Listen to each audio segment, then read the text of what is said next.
So I want to take a moment and talk about the two things that link enchinoderms and chordates. So the first thing that you notice is that embryonically, organisms look the same. So embryonically,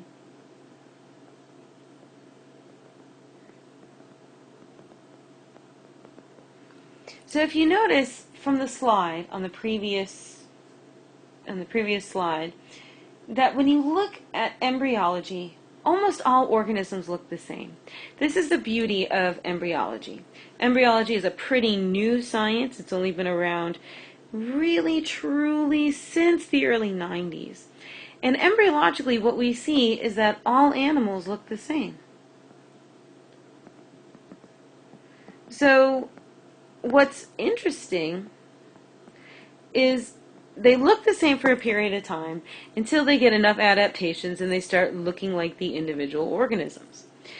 But what this is showing us is the evolutionary pathway. Because organisms look the same embryologically, this is showing us that back in time, ancestrally, that there is a relationship there.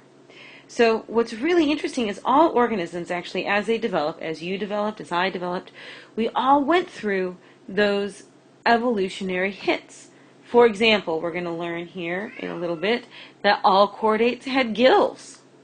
Right? You and I both had gills just like a fish, showing us that evolutionary pathway. So this is really important.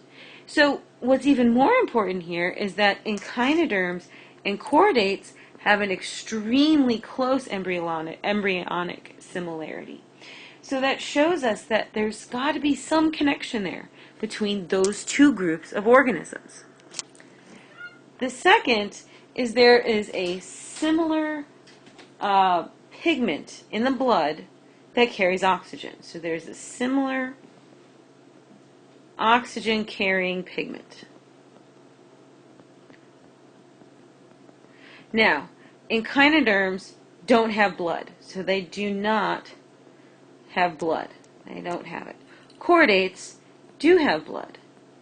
What's interesting is the same pigment is in enchinoderms that is in chordates. Right? We find it in our blood.